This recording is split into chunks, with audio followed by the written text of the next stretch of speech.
On est toujours ensemble sur Médian TV. Merci de nous rester fidèles. Tout de suite, place à l'invité de la rédaction présenté par Oumar Baldé. Bonjour Oumar. Bonjour Pape Sergio. Comment allez-vous ce matin? Ça va très bien et vous? Je vais super bien, à part un peu brusqué par cette fraîcheur qui s'installe petit à petit dans le royaume. Effectivement, l'automne s'accélère. Nous sommes en plein automne. L'automne s'accélère, donc la fraîcheur vient avec. Bon, je pense que c'est très bon signe pour la campagne agricole aussi, puisqu'il y a eu de la pluie. Donc c'est intéressant. C'est très bon signe. On va ressortir nos doudounes et manteaux. Tout de suite, place à l'invité de la rédaction. Ce matin, vous serez avec Driss Bouserane, l'analyste. Driss Aissaoui. Driss Aissaoui. Driss Bouserane, c'est notre reporter, notre vieillerie, voilà. Exactement. Donc vous serez avec Driss Aissaoui, l'analyste politique, et ensemble vous allez parler de cette élection de la Chambre des conseillers. C'est le jour J au Maroc. Effectivement, c'est le dernier acte donc de ce marathon électoral. La Chambre des conseillers, c'est la deuxième chambre donc du Parlement marocain. C'est ça. On va voir quelles sont globalement les tendances qui se dégagent, mais surtout quelle est l'utilité de cette chambre et les enjeux de ces élections. On va voir ça avec notre invité. Vous resterez avec nous, n'est-ce pas? C'est ça. Je suis là, je suis là. Et c'est parti, c'est tout de suite.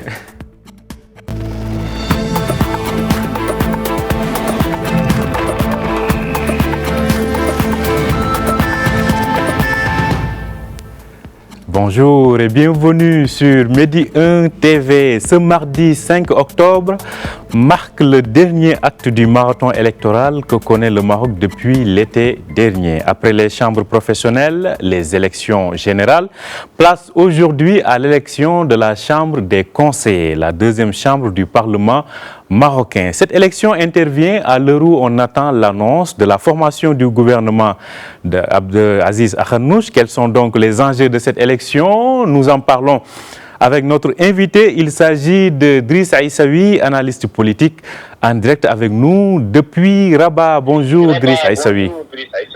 Bonjour cher ami. Merci d'accepter notre invitation. Alors, donc aujourd'hui, comme je le disais, c'est jour d'élection de la Chambre des conseillers. Globalement, comment va se dérouler cette élection, sachant que c'est une élection au suffrage universel indirect? Vous savez, ce sont des élections qui sont attendues par la classe politique marocaine.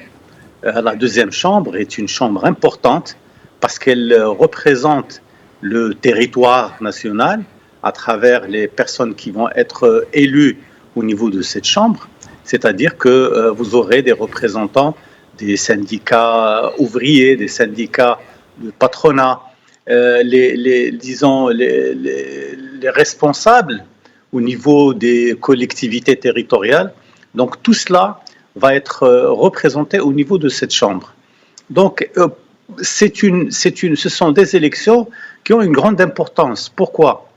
Parce qu'au Maroc, on a assisté à un changement de tendance au niveau de la classe politique en termes de choix des acteurs qui sont dedans.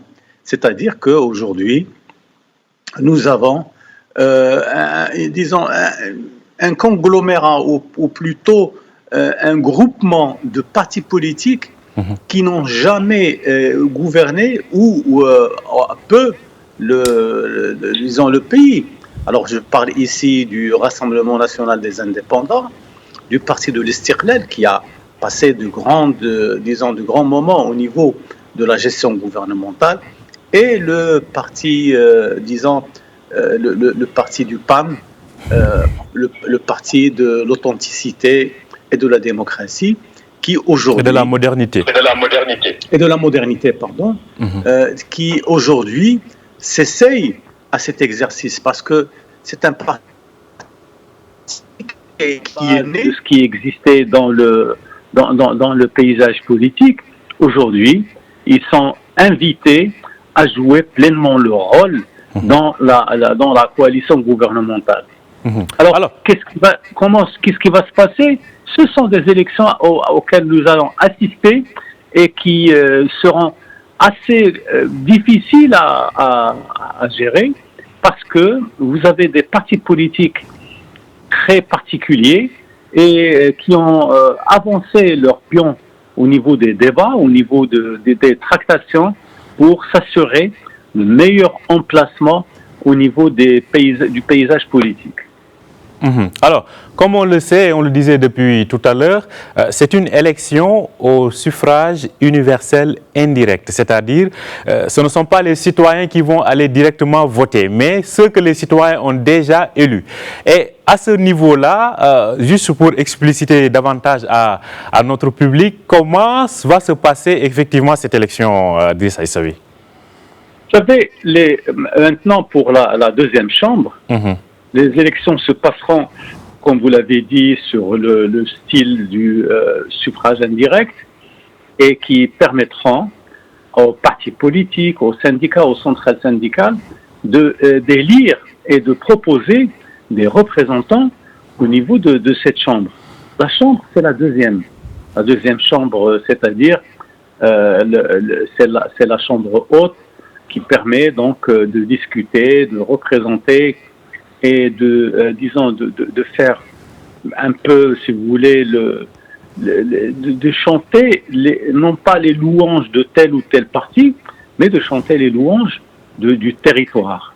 Et c'est très important. Pour un pays qui s'appelle le Maroc, vous savez, le territoire est extrêmement important et ça permettra aux uns aux autres de mesurer le volet, on va dire, de comment justement le territoire est représenté, quelles sont les attentes justement de ce territoire pour ce qui va se passer à l'avenir, à savoir la loi de finances, les textes réglementaires. Parce qu'il y a beaucoup de textes qui vont encore atterrir devant les représentants de la nation. Et ce Parlement ou cette Chambre devra les traiter et les élire, élire ceux qui vont pouvoir agir sur la vie, parlementaire marocaine. Alors, Idrissa Essaoui, nous reviendrons tout à l'heure justement sur les prérogatives et le rôle de cette deuxième chambre. Mais une question quand même par rapport à ces élections. Si on sait que, comme on l'a dit et que vous l'avez bien explicité, que c'est une élection au suffrage universel indirect, on sait déjà qui ont déjà été élus. Donc, ceux qui vont élire les chambres, les membres de cette chambre, on les connaît déjà. Donc, si on fait une petite projection, c'est comme si, en fait, c'est le même scénario qu'aux élections professionnelles et aux élections générales qu'on risque d'avoir, c'est-à-dire une chambre dominée par les trois partis arrivés en tête et qui forment aujourd'hui la coalition gouvernementale, ou la majorité, plutôt la coalition majoritaire au Parlement. Ben, vous avez raison, c'est-à-dire qu'on l'a vécu. Les élections, on va dire, professionnelles, ont donné la primeur au RENI, Rassemblement National des Indépendants, aussi le PAM et le parti de l'Istiqlal. C'est quand même des partis importants qui ont travaillé très dur, qui ont travaillé de manière sérieuse sur leur troupes d'abord, mais aussi sur le paysage politique pour dire que aujourd'hui au Maroc, il y a une alternative. On va faire autre chose. On va gérer vos affaires et on va justement gouverner pour justement donner une autre, un autre souffle à l'action parlementaire et à tout ce qui touche à la vie de cette institution. Donc, on avait sur l'ancien Parlement, l'ancienne Chambre, c'était le PAM qui a présidé durant deux mandats la Chambre des conseillers. Donc aujourd'hui, si on veut rester fidèle à cette logique, donc il y a la place pour le RNI ou probablement pour les Istiqlal, on verra. Mais là, c'est toujours le résultat des négociations qui ont eu cours. Ne l'oubliez pas, même avant les élections, il y a eu un travail de coordination et un travail de débat entre ces partis politiques pour pouvoir gérer au mieux la chose publique, mais surtout comment gouverner le Parlement, comment gouverner les gouvernements locaux, à savoir les collectivités territoriales. Et je pense qu'ils sont attendus sur cela. Sincèrement, tous ces partis sont attendus parce qu'on va voir les résultats de leur travail, résultats de leur coordination, et on verra comment les choses vont se passer. Mais pour le moment, la majorité, elle est du côté de ces partis politiques. La majorité, donc, qui devrait être aussi bien dominée par cette coalition au niveau de la Chambre des représentants et très probablement au niveau de la Chambre des conseillers, ce qui permettra justement à ces deux chambres de faire bientôt leur entrée parlementaire et au Parlement d'être opérationnel. Driss Aissaoui, justement le rôle de cette deuxième chambre, on en parle souvent. Dans certains pays, on a le Sénat. Ici au Maroc, c'est la Chambre des conseillers. Parlons aujourd'hui du rôle et des prérogatives de cette deuxième chambre. D'autres diront quelle est l'utilité de cette deuxième chambre. Écoutez, moi je vous l'ai dit au début, c'est une représentation du territoire. Vous avez la possibilité d'élire des gens qui gèrent, c'est-à-dire c'est des gouvernements locaux au niveau local, qui a une voix et qui viendra justement proposer un certain nombre de réformes, un certain nombre de textes de loi qui sont liés à la gestion du territoire au niveau, c'est-à-dire c'est la vie au niveau local qui est représentée au niveau du Parlement.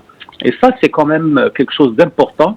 On ne peut pas oublier le fait que c'est une institution qui permet au Parlement de pouvoir se prononcer sur des choix qui sont faits pour le pays. Et le fait que la Chambre des conseillers soit là, ça veut dire qu'il y a des voix au niveau local qui vont s'exprimer, qui vont pouvoir faire des choix. Et surtout, c'est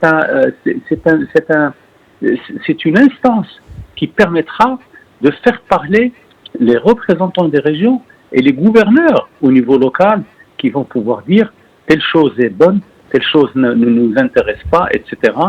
Et je vous assure que la Chambre des conseillers a un rôle important à jouer. Parce que souvent, il y a des gens qui vous disent « Oh, c'est un double emploi, on n'a pas besoin d'avoir d'avoir une deuxième chambre, c'est une répétition de ce qui se passe au niveau de la première. » Ce n'est absolument pas vrai, parce que nous l'avons constaté, la deuxième chambre fait un travail très complémentaire avec la première, et de toutes les manières, nous le savons, là, au niveau du Parlement, c'est la première chambre qui garde la main, qui garde l'initiative, et la deuxième chambre, elle est là pour donner un autre son, un son local au niveau de tout ce qui est travail de représentation, tout ce qui est représentation parlementaire.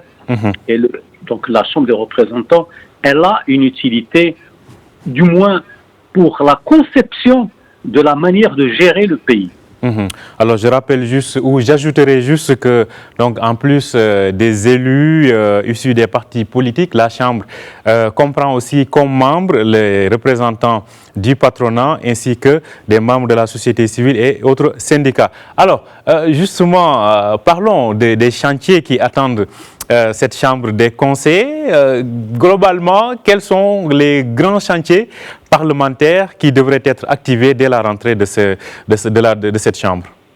Il y a d'abord un bilan à faire par rapport aux engagements de l'ancien gouvernement, de l'ancienne majorité gouvernementale, qui concerne un certain nombre de textes de loi qui n'ont pas pu justement voir le jour.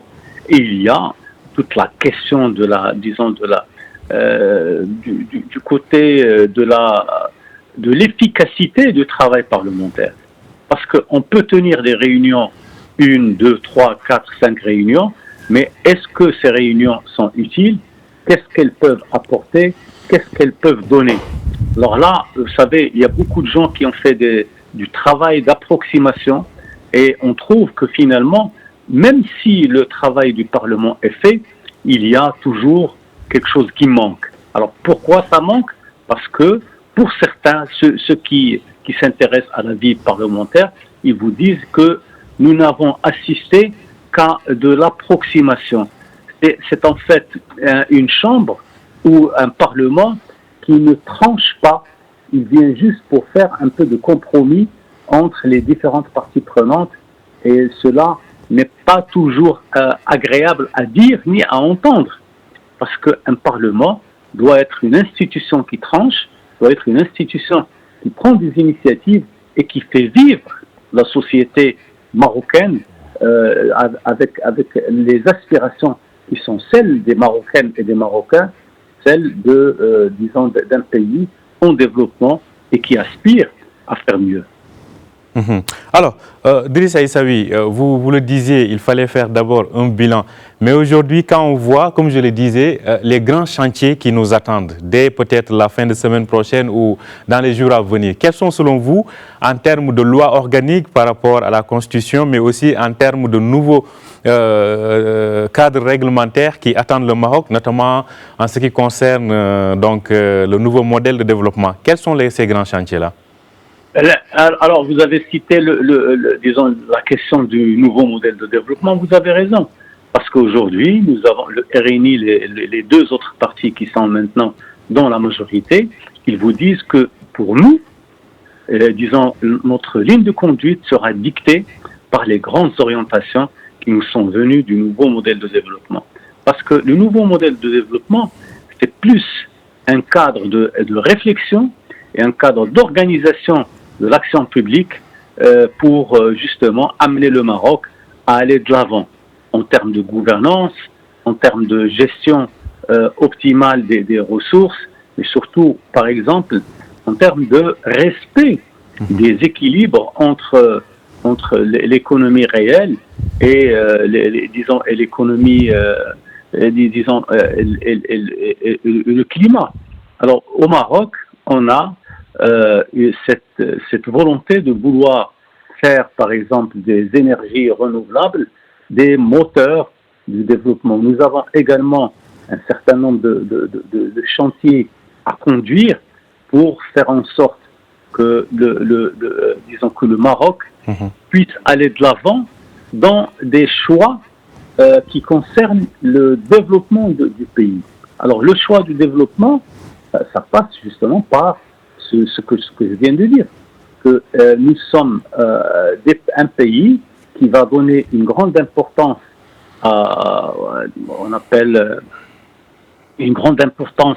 au développement durable. Alors si on dit développement durable, ça veut dire des choix particuliers en ce qui concerne l'investissement, en ce qui concerne le développement.